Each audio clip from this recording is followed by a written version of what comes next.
आइए मेरे साथ शुरू करते हैं क्लास 9 सोशल साइंस की वर्कशीट नंबर 40 जो कि है सिविक्स लेसन 3 के ऊपर वर्किंग ऑफ इंस्टीट्यूशंस।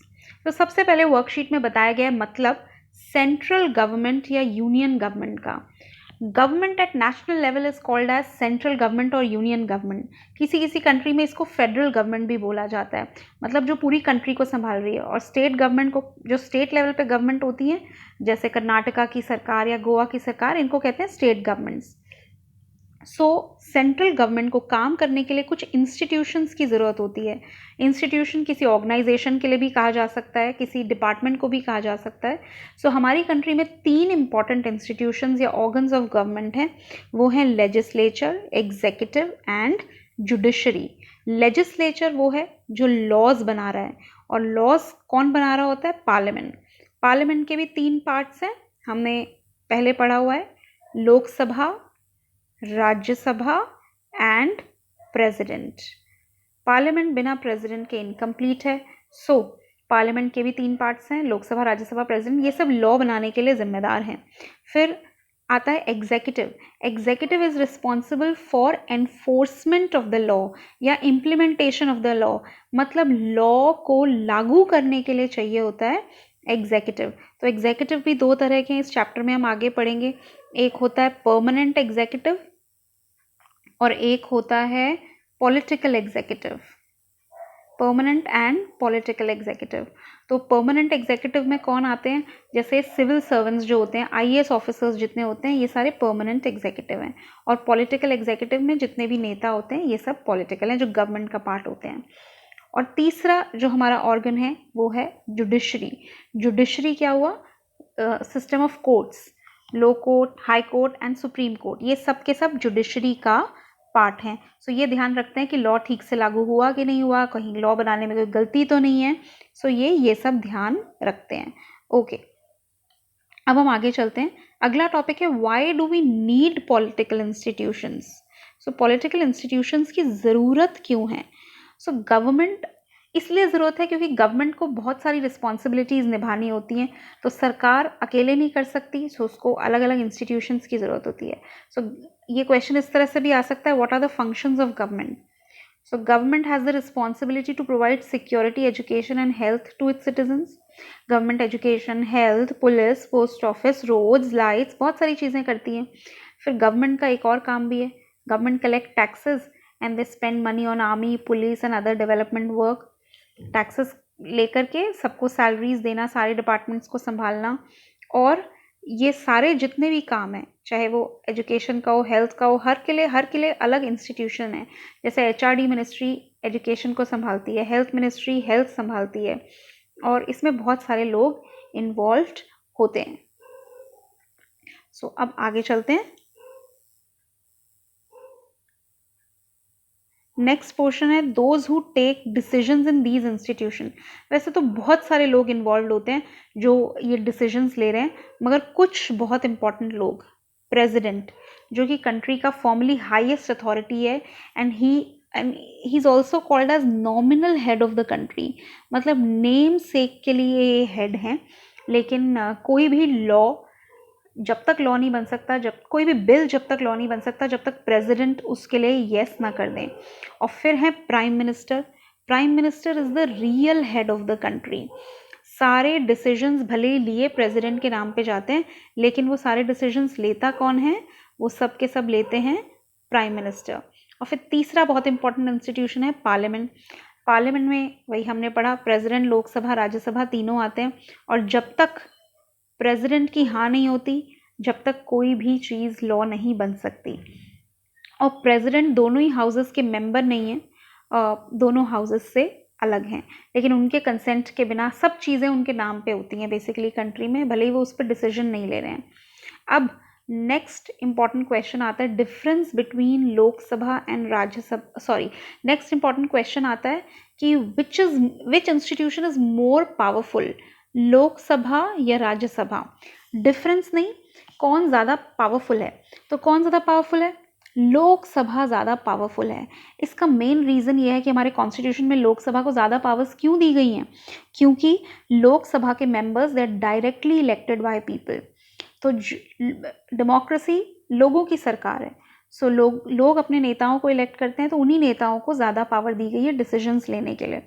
सो जब ये क्वेश्चन आता है तो इसमें 3 पॉइंट्स हैं जो ये हमें बताते हैं कि लोकसभा और राज्यसभा में हम क्यों कहते हैं कि लोकसभा इज़ मोर पावरफुल। तो उससे इसको समझने के लिए सबसे पहले 2 चीज़ों को समझना ज़रूरी है कि बिल क्या होता है। Bill is a proposed law. अगर सपोज हमें प्लास्टिक पॉलीथीन्स बैन करनी है, तो अगर ये लॉ नहीं है किसी कंट्री, हमारी कंट्री में, तो हम क्या करेंगे, कोई भी पार्लियामेंट का जो मेंबर होता है वो पार्लियामेंट में एक प्रपोजल पेश करेगा जिसको हम कहते हैं बिल, कि इसके ऊपर लॉ बनना चाहिए कि प्लास्टिक्स शुड बी बैन। फिर जब ये बिल दोनों हाउसेस, लोकसभा राज्यसभा अप्रूव कर देंगे, उसके बाद ये जाएगा प्रेसिडेंट के पास, उसके बाद प्रेसिडेंट भी इसको अप्रूव कर देंगे, तो ये बन जाएगा लॉ। ठीक है।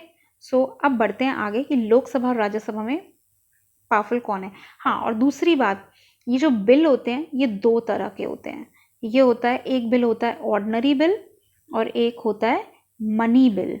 जो ऑर्डिनरी बिल है वो किसी भी नॉर्मल मैटर से रिलेटेड हो सकता है, और जो मनी बिल है वो स्पेसिफिकली पैसों से रिलेटेड है। यानी बजट का अप्रूवल कराना है तो वो भी मनी बिल है, कहीं पे पैसों का अलॉटमेंट करना है तो वो भी बिल है, मनी बिल है। जैसे मैंने अभी पॉलीथीन्स का एग्जाम्पल दिया, वो ऑर्डिनरी बिल में आ जाएगा। ओके, सो इन दोनों में कुछ पावर्स अब डिस्कस करते हैं, लोकसभा एंड राज्यसभा की। सबसे पहली चीज़ तो ये कि अगर ऑर्डिनरी बिल के केस में क्या होता है कि सपोज लोकसभा के किसी मेंबर ने ये प्रपोजल दिया, तो it has to be approved by Lok Sabha. पहली बात तो लोकसभा इसको हाँ करेगी और फिर राज्यसभा इसको हाँ करेगी, फिर प्रेसिडेंट ने भी हाँ कर दिया तो ये बन जाएगा लॉ। अब मान लेते हैं लोकसभा ने इसको मना कर दिया और राज्यसभा ने भी मना कर दिया, तो प्रेसिडेंट के पास जाएगा ही नहीं और ये लॉ नहीं बनेगा। अब तीसरा ऑप्शन मान लेते हैं कि लोकसभा ने तो हाँ कर दिया लेकिन राज्यसभा ने मना कर दिया। अब क्या होगा, एक हाउस ने हाँ कर दिया और दूसरे हाउस ने मना कर दिया। तो जब ऐसा केस हो जाता है तो होती है एक joint sitting of both the houses. दोनों हाउसेस के सारे लोग इकट्ठे बैठते हैं, सारे नेता लोग इकट्ठे बैठते हैं और इस बिल के ऊपर दोबारा से वोटिंग होती है। तो जब दोबारा से वोटिंग होती है तो ये पॉसिबिलिटी बहुत ज़्यादा होती है कि लोकसभा ने जो ओपिनियन दी थी, अगर लोकसभा ने हाँ की थी तो बिल हाँ हो जाएगा, लोकसभा ने ना की थी तो बिल ना हो जाएगा। क्यों? क्योंकि लोकसभा में मेंबर्स ज़्यादा होते हैं, डबल से भी ज़्यादा होते हैं। राज्यसभा में 245 मेंबर्स हैं करंटली, लोकसभा में 545 मेंबर्स हैं। तो डबल से भी ज़्यादा मेंबर्स हो गए तो will of Lok Sabha generally prevails. So इस मामले में, ऑर्डिनरी बिल के मामले में, लोकसभा की पावर हो गई ज़्यादा। The will of Lok Sabha prevails whenever there is a joint sitting of both the houses. और ये जॉइंट सिटिंग कब होती है? जब कोई बिल एक हाउस में अप्रूव हो जाता है और दूसरे हाउस में डिसअप्रूव हो जाता है। अब आते हैं दूसरे पॉइंट पे जिसमें बताया गया है कि लोकसभा की पावर ज़्यादा कैसे है, तो वो है मनी बिल का केस। मनी बिल के केस में भी लोकसभा की ज़्यादा पावर होती है। सबसे पहली बात तो मनी बिल सिर्फ लोकसभा में इंट्रोड्यूस किया जा सकता है, राज्यसभा में नहीं। ऑर्डिनरी बिल दोनों हाउसेस में इंट्रोड्यूस किया जा सकता है, यानी कि सिर्फ लोकसभा को कोई मेंबर मनी बिल को पेश कर सकता है। उसके बाद ये लोकसभा में येस होगा तभी ये राज्यसभा में जाएगा। अगर ये लोकसभा में मना हो गया तो ये राज्यसभा में जाएगा ही नहीं। सो मान लेते हैं कि इस बिल को लोकसभा में अप्रूवल मिल गया, ठीक है, अब ये जाएगा राज्यसभा में। तो क्या राज्यसभा इसको मना कर सकता है? Rajya Sabha can not say no to a money bill. Rajya Sabha ज़्यादा से ज़्यादा इस मनी बिल को 14 दिनों के लिए अपने पास रख सकता है, 14 days. So Rajya Sabha can keep it for 14 days. Rajya Sabha can give suggestions, लेकिन लोकसभा के ऊपर ये कोई ऑब्लिगेशन नहीं है कि लोकसभा को वो बिल एक्सेप्ट करना ही करना है। सजेशन एक्सेप्ट करना है। Lok Sabha can say no to दो सजेशंस। और अगर राज्यसभा ने वो बिल 14 डेज में अप्रूव करके दोबारा लोकसभा के पास नहीं भेजा तो लोकसभा मान लेगी कि मनी बिल अप्रूव हो गया है राज्यसभा से। सो मनी बिल सिर्फ लोकसभा अप्रूव करती है, राज्यसभा के पास वो एक फॉर्मेलिटी के लिए जाता है कि वो सजेशंस दे सकें कोई, और अदरवाइज राज्यसभा को मनी बिल अप्रूव करना ही पड़ेगा। तो इस मामले में भी लोकसभा की पावर हो गई ज़्यादा। और तीसरा मामला है नो कॉन्फिडेंस मोशन। ये टर्म यहाँ पे लिखा हुआ नहीं है। क्या होता है बच्चों कि सरकार बनाने, हमारे जैसे लोकसभा में 545 मेंबर्स हैं, सरकार बनाने के लिए इसका आधा नेता किसी एक पार्टी को सपोर्ट करने चाहिए। तो आधा कितना हुआ, 272.5 यानी 273 अप्रॉक्सीमेटली।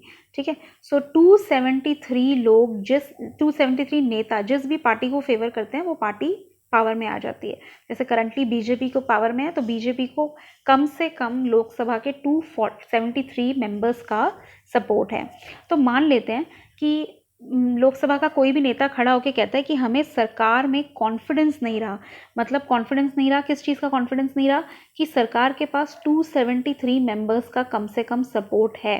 इतना सपोर्ट चाहिए। अगर इतना सपोर्ट नहीं होता है, यानी कोई भी अपना सपोर्ट कभी भी विड्रॉ कर सकता है।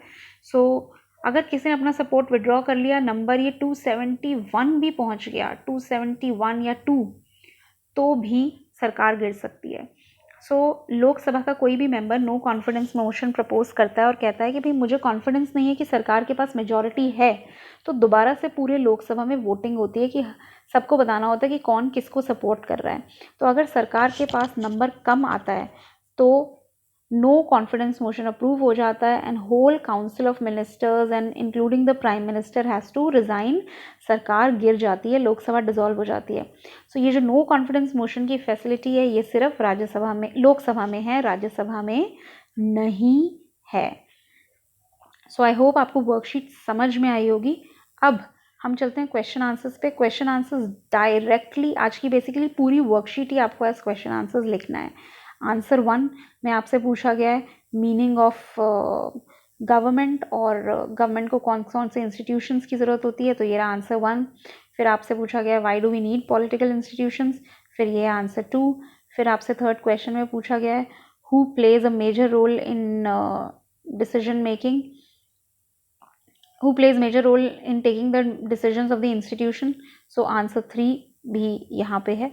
और answer 4 difference between Lok Sabha and Rajya Sabha. Basically ये क्वेश्चन गलत है। इस क्वेश्चन में इसकी जगह होना चाहिए विच house is more powerful, Lok Sabha और राज्यसभा, या Lok Sabha is more powerful, explain how. क्योंकि अगर ये क्वेश्चन आता है differentiate between Lok Sabha and Rajya Sabha, तो आप ये भी लिख सकते हैं कि लोकसभा में कितने मेंबर्स हैं, राज्यसभा में कितने मेंबर्स हैं, लोकसभा में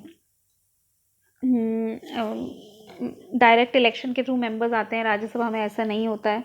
so difference between Lok Sabha and Rajya Sabha की जगह you should change the question and make it which house is more powerful, Lok Sabha और राज्यसभा, या फिर आप लिखिए Lok Sabha is more powerful than Rajya Sabha, explain। Thank you so much।